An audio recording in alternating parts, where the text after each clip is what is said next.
Oh yeah, if you're listening to this, there's gonna be spoilers. Yeah,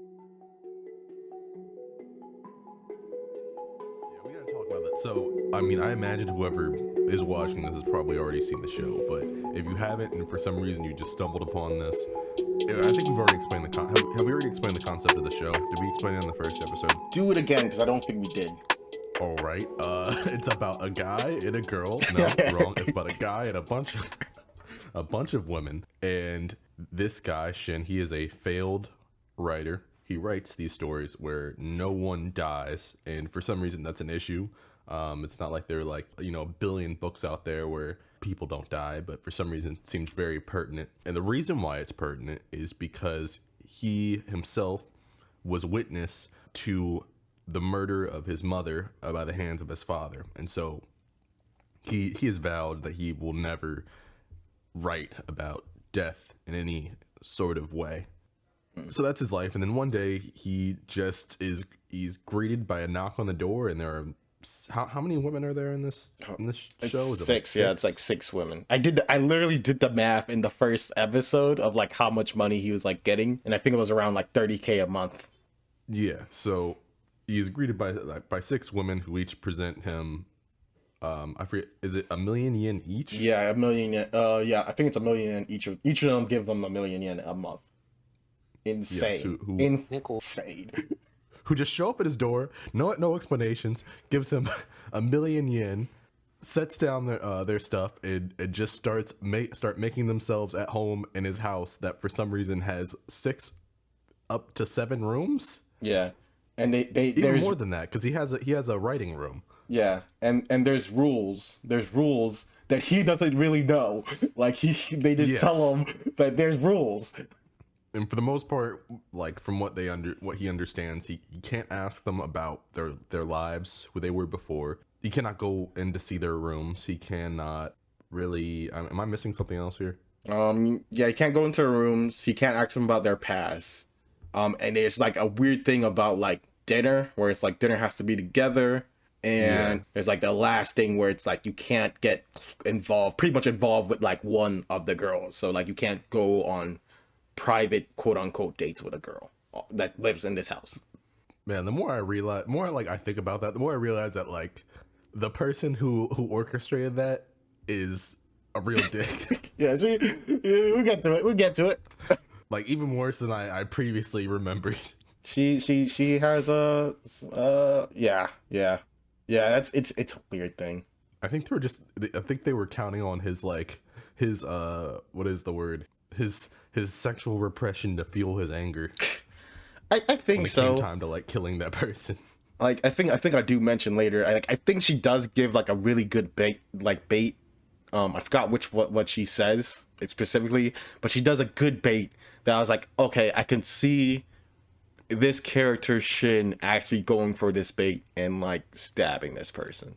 But before we drift too far, let me get through the rest of these episodes. I'm almost done. I'm on episode 8. Do you get what I mean when I say chairs yet? No, I'm still on You episode. get chairs. Where I'm at right now, I just finished episode 5, and on episode 5, he just finished like the last stretch of his novel, and he just put the name on it. Nanaka had that interview with the other Arthur, who's kind of just a boy yandere at this point. But I'll get into that. That's going to be one of my statements. But yeah, that's that. I don't know what you mean by chairs yet. Okay, cool. All right, so I'm just gonna go through each one of my statements I have for each one of the episodes. So I'm just gonna say word for word what I said on these notes or whatever, right? The first one is this for episode 1. 1,000,000 yen is about 10K. 10K times 5 is 50K. 50K times 6, because they've been together for 6 months, is around 300K. That is a lot of fucking money. Are these girls selling drugs or something? That's my first note. Second note, is that girl naked? And then my third note, it says, whoa, bro, 17, red flag, out. But yeah, so that was my first notes. Yeah, you just put like just the that meme when the dude stormed the place like, ladies and gentlemen, We got him. Got him. Yeah. Yeah.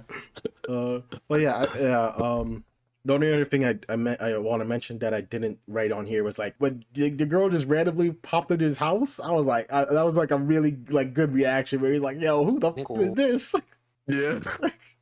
He was like, "What the f going on?" And then I like when Which go ahead.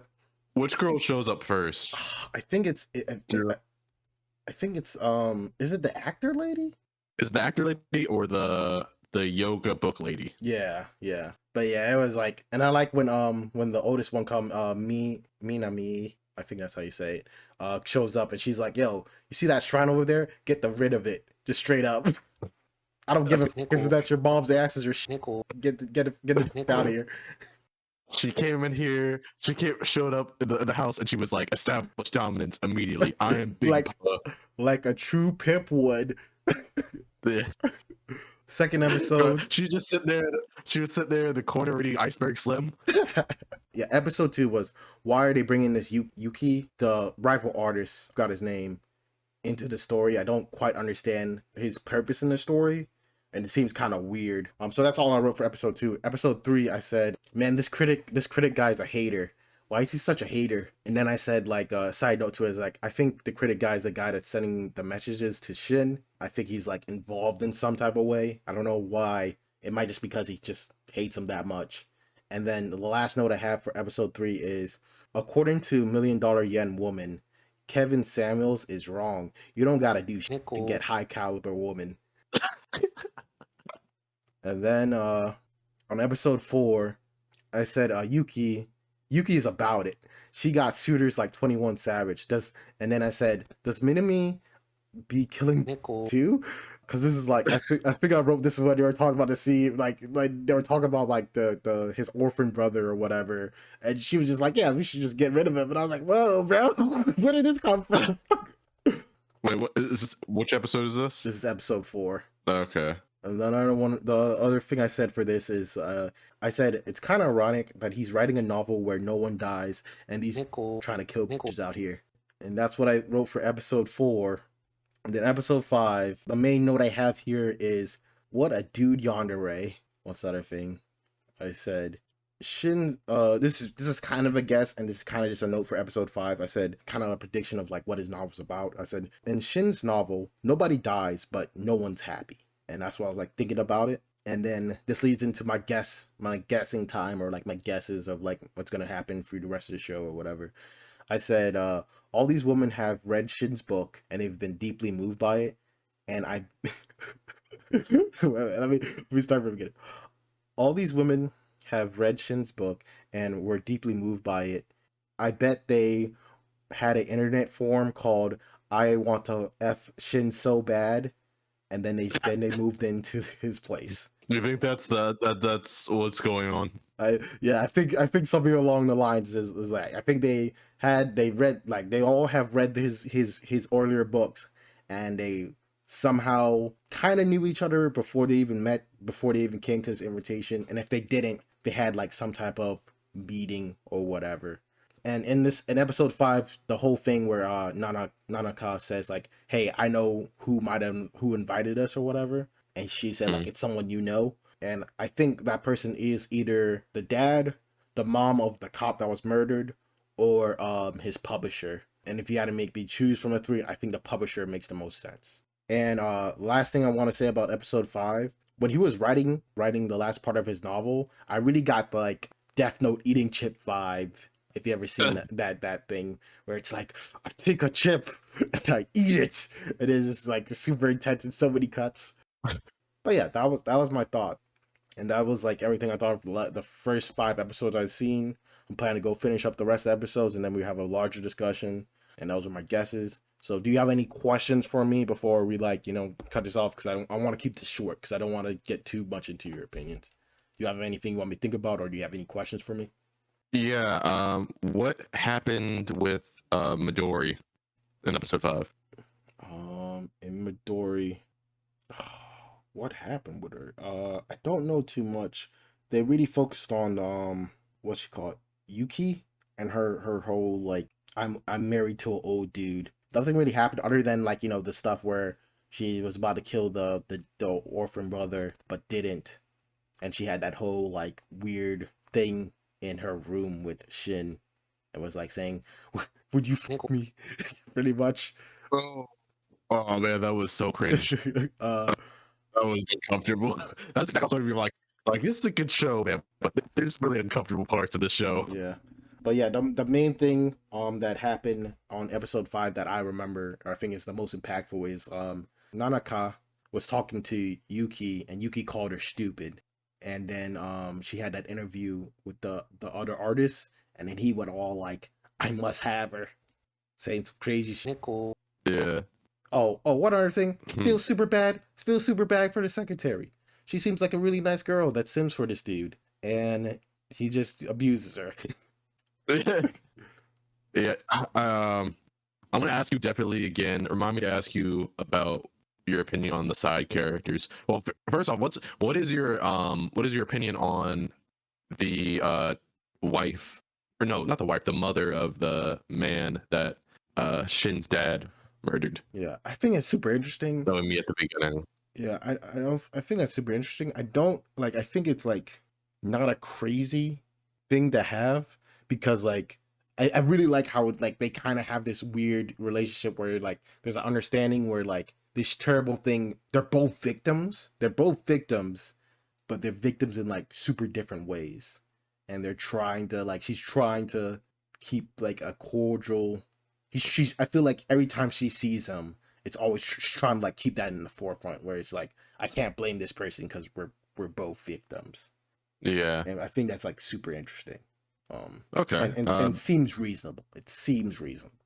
My last question, because it's like 9:58, is what do you think about the soap land lady? Oh man, oh yeah, I said this before. I was like, man, I don't know why everyone loves Shinji, but Shinji goes to a whorehouse and the whores still want him, bro. Like that's crazy, bro. he was like, I go to this soap land, and the girl was like, yo, why don't you give me your number? Like this feels like the opposite thing that happens in like real like brothels and stuff like that. But I don't know the cultures of soaplands. Maybe that's a common thing, but I doubt it. This very much feels like someone's fantasy. Yeah. It very much feels like someone's just like, oh man, this would be really great if this happened in my life. Yeah, it why won't soapland senpai notice me? Well, like yeah, like even like the whole thing where it's like one of these ladies like are just totally naked all the time, like just totally cool with being naked when in front of everybody. I don't know, but yeah, it's weird how like is there any female character that has came across Shin in this show that hasn't kind of just liked him, other than the mom of the dead cop, right? Everyone else seems like they kind of want to fickle. Yeah. I'm trying to think about it. I honestly can't think of it. Like I even think the publisher kind of wants to get in there too. He's always like praising him for his books. Yeah. So let me squeeze in. It's like yeah, but yeah, it's yeah. I'm not trying to like get on it but like it's definitely true where like this show is like for some reason everyone likes him. And he doesn't have to do too much for it. Like that's probably harsh, or it seems like he's not doing too much for it, in my opinion. He's not. He's not doing anything. He's sad boy times, and it's working for him somehow. No, Roscoe. His sad boy energy is the thing that's attracting all these women. It's not even like Zuko type energy. Like there's like certain sad boy energy that works really well, better than others. But yeah, it's still interesting. I mean, it doesn't work. It kind of works. It works on me for like a little bit, and then she's like, "No, how dare you?" I don't know. That was a whole thing. That's a whole other thing I don't even want to talk about. That whole section was weird. Let me like, do you want to do this? No. Like he's like, do you want to do this? Oh yeah, it's cool. Are you sure we're cool with this? What a wimp. Oh, asking me it's okay. Oh, dude, hold on. There's a point at the end, like you're gonna learn something about me to me, and you're gonna be like, what the what make this makes okay, just wait till the end. Okay, man. Oh yeah, I do think it's definitely interesting. I think like one of the positive things I think that really has the show going for it is like I think it does things what good like soap drama shows should do is like things feel like they can go any directions and they leave on pretty good cliffhangers. I'm not saying like they're the greatest ones I ever seen, but it's very like I don't know where your story's gonna go, and I don't know what's gonna happen after this. You know, after this dude just gets one of the famous celebrity actors that everyone wants just decides to hop in the shower with him and then tells him, yeah, I know the secrets of all the stuff that's happening now, and I'm not gonna tell you. Yeah, it's definitely it's a fun show. Yeah, It's not too heavy, it's not too philosophical. It just piques your interest, and it's a little ridiculous. yeah. And unrealistic, but it's just fun. It's fun to watch. At least that's what I think. Yeah. What do you think so far? Yeah, well, that's what I'm thinking so far too. The only other thing I would say is like, man, I kind of feel shit with the like, you know, spending so much time to create something and it's no one caring. But I feel him on that. And I kind of like his justification where it's like, you know, it's if anyone likes it, that's kind of pretty much worth it. And if I like it, that's pretty much worth it too. But yeah, I find that one beat of like, oh, that's an interesting, redeeming thing about your character. Now continue to be sad boy, with with 5 women paying you a ridiculous amount of money to stay with you that all seem super interested in you for some reason. But yeah, I'll stop it here. I'm gonna watch the rest. I think I have 7 more episodes because I have 6. I think it goes up to 12. And we'll reconvene there and have a full discussion then. It goes up to 12. Yeah. Okay. All right. Yeah. All right. And yeah. Cool. Cheers. Cheers. I hope we'll see what that means soon. All right. Peace. You know, this kind of transitions into our talk. How long do you think it took us to do the second part of this recording? I don't know, probably a year. Oh, you are not. It's not a year, but half a year. We recorded the first part of this 6 months ago.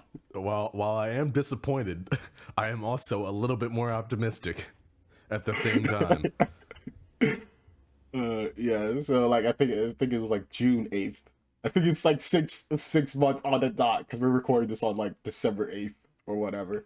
But yeah, so I re-listened to it. It was short. We'll kind of pick up there. So pretty much we described the first 5 episodes. I'm gonna quickly describe. I'm gonna save my notes for the last 12, and they're all shortened. Oh no, I did 5 and then I did the last 7. So in the first one I kind of just told you what I thought and I had notes. So I'll continue with these notes because I have a note for each episode and I just want to hear you get your reaction and then we can have like our real discussion. So we're back into what's the palace we have? It's not the speculation palace. Oh, we're on like observation lawn again. It's been a while since we've been here. Yeah. Dude, I forgot. Yeah, man. The lawn. We should call it the lawn of observation. I think that's actually pretty cool. The lawn of observation. Yep, we're here again. Everything's disheveled. We haven't mowed the grass in a long time. There's snakes. But yeah, so I'm gonna pick up episode 6, and I'll just tell you like my notes really quick. So for episode 6, I said my dude finished the book. He told me seems to be the only fan in this group of girls for real. She's like seems like the only super fan, and this is the book girl if you remember her. And then my next note is Hitomi's dad is a writing god, but that doesn't mean she has good taste. And then I have another note here saying, wait, this committee that does book reviews and reads books doesn't read books and makes like committee decisions on like what's the best book. And I was like, is this like a real thing or whatever? And then I said the next note was what Hitomi. Like what Hitomi's doing is kind of corrupt. She's literally just going to the judges and being like, "Here's my favorite artist. You better have him on top of the charts." He's an industry plant. Pretty much. And then I said, what a sore loser and a dude yandere. And I think that I'm referring to like his Shin's like rival when I'm talking about that. Yeah. So that's episode. I guess I was like, yeah, oh, because he was like winning. He loses one time and he's throwing a bit. Right? Then I went to episode 7. My note says I would like to have an interview with the artist, asking him why he wrote this and does he feel like a failed artist that has tons of bit. And then in episode 7, I also said, I said oof oof. I'm like quoting a scene. It says oof. And then the quote is, I really doubt I will ever fall deeply in love with anyone. And then there's a note under it saying, dang, bro, do you believe in aliens?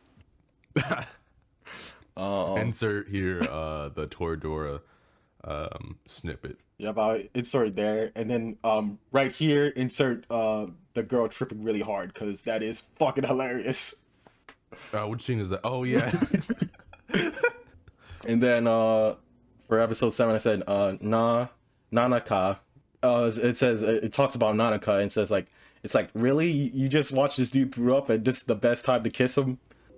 Okay, I do not remember. Remind me, do So, you remember like- what the context of this is? So Nanaka, like, takes him out on, like, a trip, pretty much. This is, like, right before, you know, the big thing that happens. Oh, this is Chair Girl. Yeah, Chair Girl. This is, like, right before she gets, stabby. And, like, she takes him out and she's like, oh, we're gonna break the rules. And they get drunk.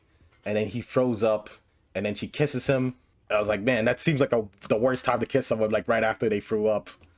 And then the last note I have here is the publisher dude taking a picture of them kissing on the street. Oh, there's 2 more notes here too. It says, I am Chairmaster Nanaka. I'm guessing that's referring to all her chairs in her room. And then the last note here is, what the fuck, murdered in a chair. Okay, episode 8. Episode 8, my first comment is, did no one hear someone get murdered in their same house? She got stabbed. Was this person a ninja or some shit? I thought she got choked. I don't know. I think she got stabbed, but she might have got choked. Either way, ridiculous to me. The other thing I said in this episode, I said, dude, dick move, using someone's desk to promote your book or your title. And then I said, oh, it's probably not super far off from real life though. Sad. I mean, yeah. Tekashi 69, Trippy Red. Yeah. They've all used XXX Tentacion to further their career. Yeah. Allegedly, of course. Another note I said was, I said, what? Another chair scene for Beyond the Grave? Because, like, there's a scene with him and her in, like, a black room where she's in a chair and he's in a chair. And then the last thing I said for episode 8 was, Shin finally gets to say, I hate you, Dad. And I'm guessing that's when he went to the prison and he said, like, hey, Dad, I, like, kind of, he didn't say I hate you specifically, but it was pretty heavy applied that, like, hey, like, I think you're a monster kind of thing. Going to episode 9, I said, why is there milk on the shrine? I think that's just because the character liked milk, the more I think about it. And then the second comment is, man, what's worse, a dude yandere or a Stan Rider? And I'm guessing I'm referring to that duo of the critic and Shin's enemy, because they're just I don't want to say cartoonishly evil, but they just really have a hate boner for Shin for some reason, and I don't know why. it's not really explained very well. Yeah, And it doesn't help that we don't really have access to the manga. yeah, Like, the best source material I think either of us have been able to find is like the first chapter. yeah. Well, like if someone has the ability to get the manga, I would love to talk to that person or whatever. The other comments I had for episode 9 was, I said, wait, the chick that's holding out girls is a virgin. And then I said, under that, I said, side note, is there a porn director that has never had sex making porn movies right now? This sounds like the concept of a movie. Yeah. And then, like, the other comments here is like, okay, this makes a little bit more sense because of, like, you know, what her dad did to her and, like, her experience. I was like, okay, this makes sense now. And then The last thing I said on episode 9 was, okay, fire scene looks pretty cool. It was like a pretty cool scene. Okay. Just to provide some more context, like to the listener, like I think what is going on right now is, the Nanaka's dead, and they're trying to figure out who did this, who's like in charge. There seems to be a big mystery about it because the person that was let into the house must have like had someone from the inside unlock the door, because there's no way that he could have gotten in because it was locked. I forget what the name of the what is she, a madam? I forget the name of the madam lady, but Yeah. the madam lady figures it out. I feel like her name starts with an M. It's I got it's me na me. Yeah. So Minami finds out, and for some reason, like, she openly says, "I know who did it," but won't offer the answer for some reason. And we just like kind of skip fast forward. Everyone gets invited to a shady dinner for some reason, and they're like, you know what, let's all go. They leave, they're there, and before they get there, Shin's like, hey, Minami, are you gonna come along with us? And she's like, no, I gotta stay back, I need to do something real quick. Okay, now that this person knows that your life isn't going to be in danger, but sure, well, we'll meet you back up. They go to the dinner. They have this real nice exchange in celebration of Shin's book doing so well.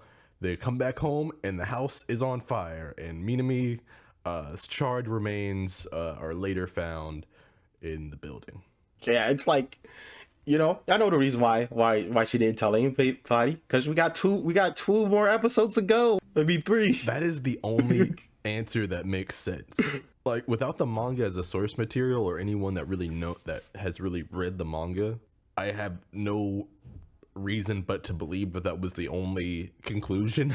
I just hope it makes more sense within the context of the story. We like these chairs. We need 3 more in this scene. Yeah.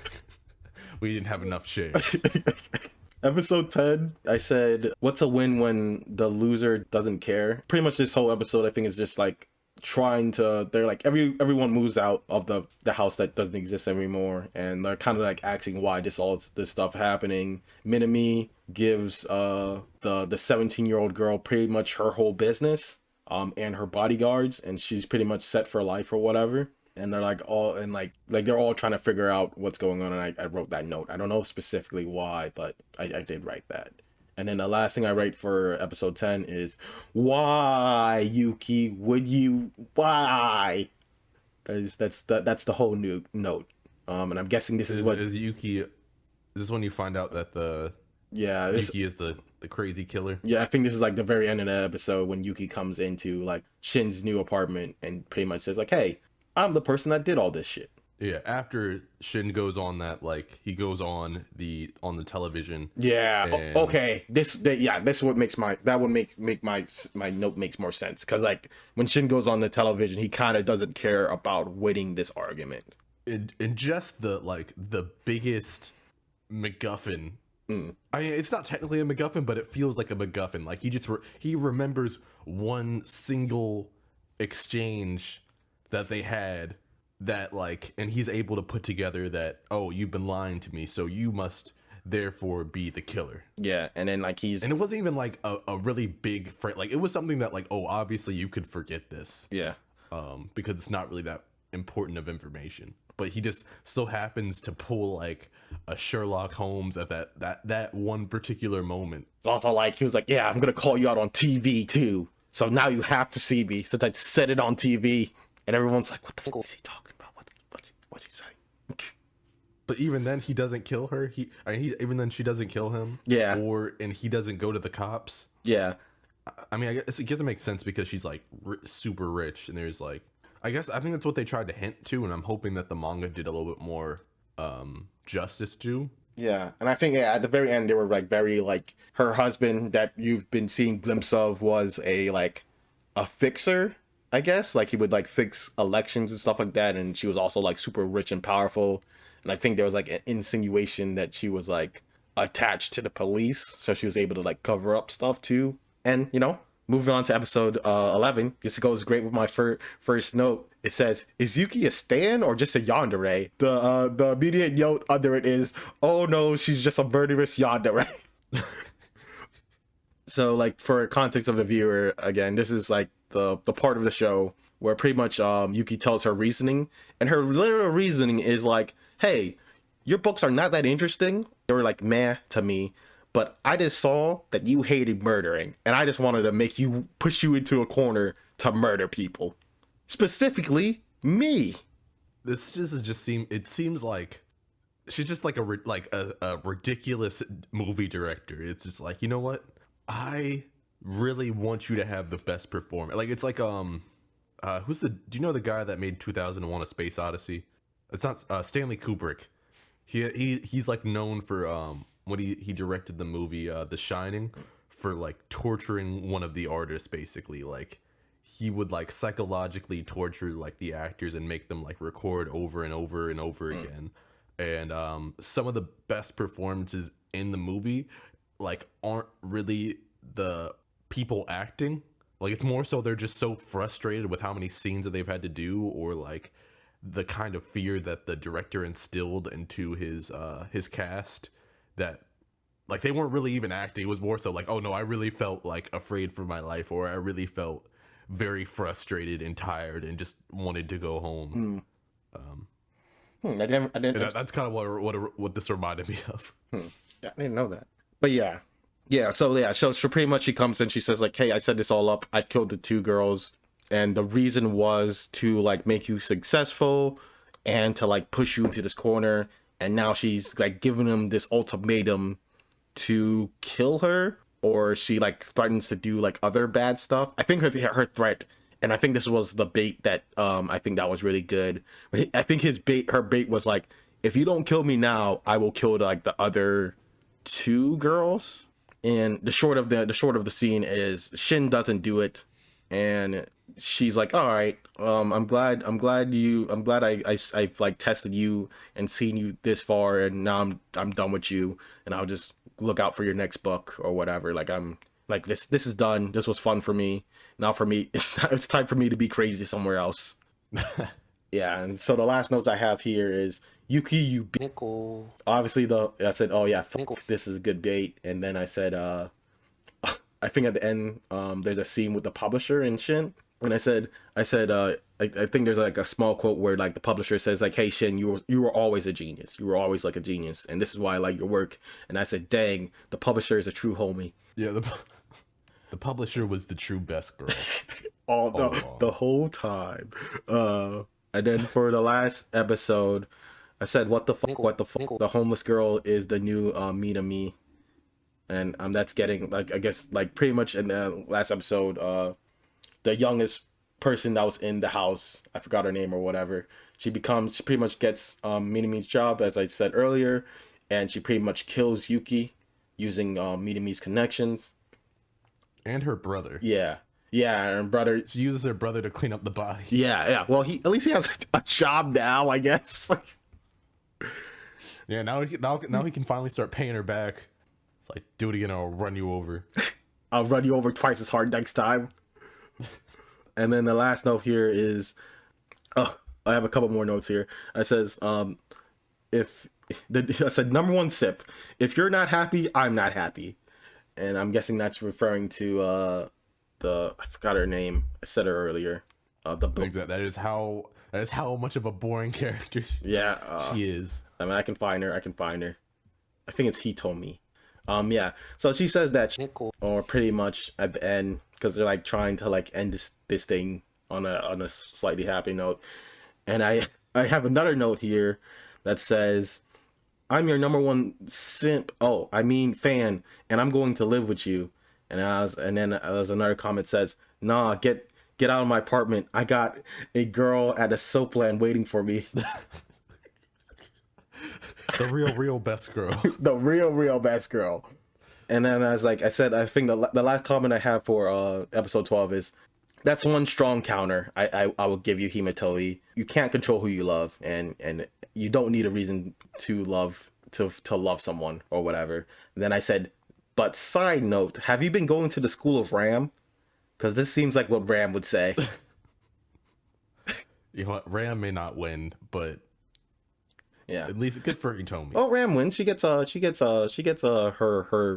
wizard. Actually no, yeah. Thing still doesn't like her. Rosario. True. Just to go back, I would want to go back real quick to the reveal for Yuki's character when she makes him like tries to force him to like kill, and he chooses not to. I feel like this is like one of the. I guess we can talk about it later, but I feel like that's one of the bigger things that bothers me about the show. Is it's not necessarily that there's like no character development with his character, even though there's very little, but I don't know. I was thinking that the ending would make his character a little bit more interesting, and him choosing not to kill her while being the right thing. I'm not saying it's not the right thing. Like, I don't know. It didn't feel really complete to me, and it was very frustrating. Not that he did. Not that I want her to die. But like, it was just like it was too easy. He like was just like, should I kill you? Nah. I'm too pure. Or I would have liked to see like a little more hesitate, like a scene before or something, like just a little bit more like moral frustration. Yeah, it's weird. This kind of leads into like, so I'm done with summarize. This kind of leads into like our main discussion, and I think Shin's a good example that you bring up, where it's like this show has like a lot of parts that are not. Hello, thanks for watching. This is the end of the first part of the $1 Million Yen episode. The second part will be out in a few days.